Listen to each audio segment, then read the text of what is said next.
কোরআনে কারীম অবমাননা করলে ইসলামিক বিচার ব্যবস্থা থাকলে অবশ্যই তার চরম শাস্তির বিধান তার জন্য রয়েছে। কিন্তু যদি কোনো ব্যক্তি সে অমুসলিম হয় এবং এ ধরনের ঘটনা ঘটায়, তো সেক্ষেত্রে মুসলমানদের জন্য সেখানে শরীয়ত আইন না থাকলে আইন হাতে তুলে নেওয়ার সুযোগ আসলে থাকে না। তবে আরো কয়েক বছর আগে আমরা সম্ভবত ফ্রান্সের কোনো একটি ব্যক্তির কথা শুনেছি যে সড়ক দুর্ঘটনায় সে মারা গেছে এবং অত্যন্ত বাজেভাবে মারা গেছে, এবং সেও এই ধরনের ক্রিয়াকর্ম করেছিল, নবী সাল্লাল্লাহু আলাইহি ওয়াসাল্লাম বর্ণনা করেছিল। এগুলো তাদের প্রাপ্য, দুনিয়াতেই আল্লাহ তাআলা খুব কিঞ্চিতই আমাদেরকে দেখান। এর আসল প্রাপ্য, আসল শাস্তি তো জাহান্নামে হবে। আল্লাহ তাআলা আমাদেরকে রক্ষা করুন সেসব থেকে। আইনুল হক আপনি লিখেছেন, আমার বাবা বাসায় অজু করে জুমার নামাজ পড়তে যাবার সময় মসজিদের কাছাকাছি যাবার পর একটি মোটরসাইকেল এসে ওনাকে লাগিয়ে দেয়।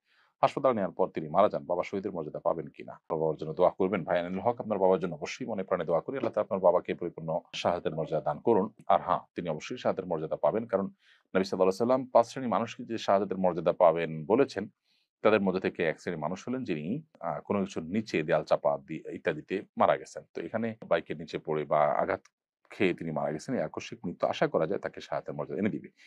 যেতে চায় নবীর দেশে আইডি থেকে আপনি লিখেছেন, বাবার প্রচুর ঋণ থাকার কারণে আমার বিয়ে করাচ্ছেন না।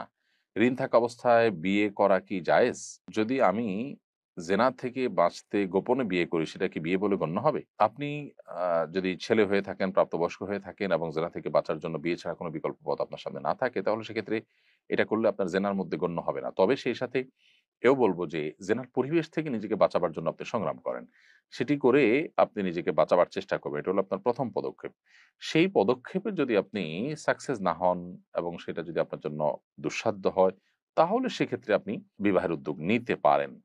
এমনকি প্রাপ্তবয়স্ক মেয়েও যদি হয় এবং তার বাবা-মাকে বিবাহ দিচ্ছেন না, তাদের মধ্যে হালাল হারামের বাছবিচার নাই, আল্লাহ ভীরুতা নাই, তাহলে সেই বোনও বিবাহের উদ্যোগ নিতে পারেন। তবে শর্ত সাপেক্ষে এ বিষয়ে সংশ্লিষ্ট ওলামাদের সাথে, বিজ্ঞজনদের সাথে পরামর্শ করে, তারপরে তার অবস্থা পর্যালোচনা করে এরপরে তাকে সিদ্ধান্ত গ্রহণ করতে হবে।